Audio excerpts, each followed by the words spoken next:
ಇನ್ನು ಕಾಂಗ್ರೆಸ್ ಕೂಡ ಚುನಾವಣಾ ತಯಾರಿಗೆ ಹಿಂದೆ ಬೀಳ್ತಾ ಇಲ್ಲ. ಕಾಂಗ್ರೆಸ್ನಲ್ಲೂ ಗರಿಗೆದರ್ತಾ ಇದೆ ಲೋಕಸಭಾ ಚುನಾವಣೆಯ ತಯಾರಿ. ರಾಜ್ಯ ಕಾಂಗ್ರೆಸ್ ಉಸ್ತುವಾರಿ ಸುರ್ಜೇವಾಲಾ ಅವರ ನೇತೃತ್ವದಲ್ಲಿ ಒಂದು ಸಭೆ ನಡೀತಾ ಇದೆ ಇವತ್ತು. ಕಾಂಗ್ರೆಸ್ ಕೂಡ ಲೋಕಸಭಾ ಚುನಾವಣೆಗೆ ರೆಡಿ ಆಗ್ತಾ ಇದೆ. ಕೆಲವೇ ಕ್ಷಣಗಳಲ್ಲಿ ಕೆಪಿಸಿಸಿ ಕಚೇರಿಯಲ್ಲಿ ಸಭೆ ಆರಂಭವಾಗುತ್ತೆ. 2 ಹಂತದಲ್ಲಿ ನಡೆಯಲಿರುವಂಥ ಸಭೆ, ಅಂದರೆ ಬೇರೆ ಬೇರೆ ವಿಭಾಗದಿಂದ ಕರೆದಿರುವಂಥ ಸಭೆ ಇದು. 2 ಹಂತದಲ್ಲಿ ಈ ಒಂದು ಸಭೆ ಆಗುತ್ತೆ.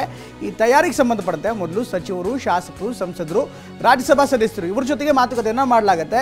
ಈಗಾಗಲೇ ಏನೇನು ಪ್ಲ್ಯಾನ್ ಮಾಡ್ಕೊಳ್ಳಲಾಗಿದೆ, ಏನು ಮಾಡ್ಕೋಬೇಕು, ಇದೆಲ್ಲರ ಬಗ್ಗೆ ಚರ್ಚೆ ಆಗುತ್ತೆ. BJP ಕಾರ್ಯಾಧ್ಯಕ್ಷರು, MLCಗಳು, ಪರಾಜಿತ ಅಭ್ಯರ್ಥಿಗಳು, ಹೀಗೆ ಯಾರ್ಯಾರಿದ್ದಾರೆ ಇನ್ನಷ್ಟು ಕಾರ್ಯಕರ್ತರು ಸೇರಿದಂತೆ ಅವ್ರ ಜೊತೆಗೆ ಮತ್ತೊಂದು ಹಂತದ ಮೀಟಿಂಗ್ ಕೂಡ ಆಗುತ್ತೆ. ಇನ್ನು 2023ರ ವಿಧಾನಸಭೆಯ ಪರಾಜಿತ ಅಭ್ಯರ್ಥಿಗಳನ್ನು ಕೂಡ ಈ ಒಂದು ಮೀಟಿಂಗ್ಗೆ ಆಹ್ವಾನಿಸಿದ್ದಾರೆ. 2019ರ ಲೋಕಸಭೆಯಲ್ಲಿ ಸ್ಪರ್ಧಿಸಿದ್ದವರು ಕೂಡ ಈ ಒಂದು ಸಭೆಯಲ್ಲಿರ್ತಾರೆ. ಸಂಜೆ 4 ಗಂಟೆಗೆ ನಡೆಯಲಿರುವ 2ನೇ ಹಂತದ ಸಭೆ, ಅಂದರೆ ಬೆಳಗ್ಗೆಯಿಂದ ಮಧ್ಯಾಹ್ನ ಒಂದು ಸೆಷನ್ ಆದರೆ ಮಧ್ಯಾಹ್ನದಿಂದ ಸಂಜೆ ಇನ್ನೊಂದು ಸೆಷನ್, ಈ ಥರ 2 ಹಂತದಲ್ಲಿ ಒಂದು ಸಭೆ ಮಾಡಲಾಗುತ್ತೆ. ಸಭೆಯಲ್ಲಿ ಹಲವಾರು ವಿಚಾರಗಳನ್ನ ಸಹಜವಾಗಿ ಚರ್ಚೆ ಮಾಡುತ್ತೆ. ಒಂದು, ಕ್ಷೇತ್ರವಾರು ಮಾಡಬೇಕಾದಂಥ ಕೆಲಸಗಳು. ಈ ಬಾರಿ ಸರ್ಕಾರ ಕೂಡ ಇದೆ, ಸರ್ಕಾರ ಇರೋದ್ರಿಂದ ಗೆಲ್ಲೋದು ಹೇಗೆ ಅನ್ನೋದು ಒಂದು ವಿಚಾರ. ಹಾಗೆ ಮತ್ತೊಂದು ಪ್ರಮುಖವಾದಂಥ ವಿಚಾರ ಅಂದರೆ ಯಾವ ಅಭ್ಯರ್ಥಿಗಳನ್ನು ಆಯ್ಕೆ ಮಾಡಬೇಕು ಅಂತ. ಕಾಂಗ್ರೆಸ್ಗೂ ಕೂಡ ಈ ಬಾರಿ ಪ್ರತಿ ಲೋಕಸಭಾ ಕ್ಷೇತ್ರಗಳಲ್ಲೂ ಕೂಡ ಒಂದಲ್ಲ ಒಂದು ರೀತಿಯಂಥ ಸವಾಲಿದೆ. ಇನ್ನು ಅನೇಕ ಕ್ಷೇತ್ರಗಳಲ್ಲಿ ಸೂಕ್ತ ಅಭ್ಯರ್ಥಿಗಳಿಲ್ಲ. ಹೀಗಾಗಿ ಈ ಒಂದು ಕಾರಣಕ್ಕೋಸ್ಕರ ಯಾವ ರೀತಿ ಮೀಟಿಂಗ್ ನಡೆಯುತ್ತೆ ಅಂತ ನೋಡೋಣ. ನೋಡಿ, ಹೈಕಮಾಂಡ್ ಇವತ್ತು ಸಹ ಏನು ಸರ್ವೆ ಮಾಡ್ತದೆ, ಜನರ ಅಭಿಪ್ರಾಯಗಳನ್ನ, ಶಾಸಕರ, ಅಲ್ಲಿಯ ಸ್ಥಳೀಯ ಎಲ್ಲ ಮುಖಂಡರ, ಅಲ್ಲಿಯ ಸಚಿವರ ಅಭಿಪ್ರಾಯ ತಗೋತಾರೆ. ಎಲ್ಲಿ ಇವತ್ತು ಸಚಿವರೇ ನಿಂತರೆ ನಾವು ನಿಶ್ಚಿತವಾಗಿ ನಾವು ಗೆಲ್ತೀವಿ, ಹೆಚ್ಚಿನ ಒಂದು ಬರ್ತದೆ ಅಂದಾಗ ಪಕ್ಷ ಒಂದು ಚರ್ಚಿಸಿ ತೀರ್ಮಾನ ತೆಗೆದುಕೋತದೆ.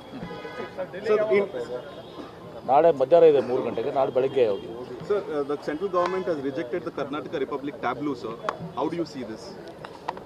See, that should not happen. All states have got their own heritage, history, and it should be respected. So, rejecting a tabloid of any state, not only Karnataka, any state, and to tell their own...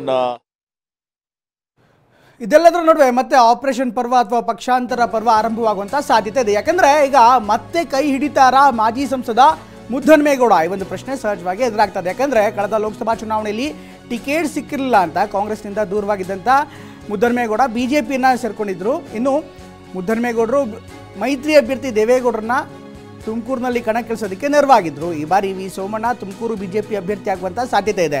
ಹೀಗಾಗಿ ಈಗಾಗಲೇ BJPಯಲ್ಲಿರುವಂಥ ಮುದ್ದನ್ಮೇಗೌಡರು ಅತಂತ್ರರಾಗಿದ್ದಾರೆ. ಈ ಒಂದು ಕಾರಣಕ್ಕೋಸ್ಕರ ಮತ್ತೆ ಕಾಂಗ್ರೆಸ್ನತ್ತ ಮುಖ ಮಾಡಿದ್ದಾರೆ ಅನ್ನುವಂಥ ಮಾಹಿತಿ ಕೂಡ ಲಭ್ಯವಾಗ್ತಾ ಇದೆ. ಹೀಗಾಗಿ ಕಾಂಗ್ರೆಸ್ನ ನಾಯಕರ ಜೊತೆಗೆ ಮುದ್ದನ್ಮೇಗೌಡರು ಕೂಡ ಸಂಪರ್ಕದಲ್ಲಿದ್ದಾರೆ.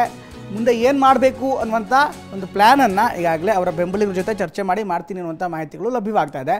ಮುದ್ದನ್ಮೇಗೌಡರು ಈಗಾಗಲೇ BJPಗೆ ಸೇರ್ಪಡೆ ಆಗಿದ್ದಾರೆ. BJP ಟಿಕೆಟ್ ಸಿಗತ್ತೆ ಅನ್ನುವಂಥ ನಿರೀಕ್ಷೆಯಲ್ಲಿದ್ದರು. ಆದರೆ ಈಗ ಆಗ್ತಾ ಇರುವಂಥ ಬೆಳವಣಿಗೆಗಳನ್ನು ನೋಡಿದ್ರೆ ಈಗಾಗಲೇ ಸೋಮಣ್ಣವರ ಹೆಸರು ತುಮಕೂರಿನಿಂದ ಕೇಳಿಬರ್ತಾ ಇದೆ. ಈಗಾಗಲೇ ಮಾಧುಸ್ವಾಮಿ ಅವರು ಕೂಡ ಕಣದಲ್ಲಿ ಇದ್ದಾರೆ ಅನ್ನುವಂಥ ಮಾಹಿತಿ ಇದೆ.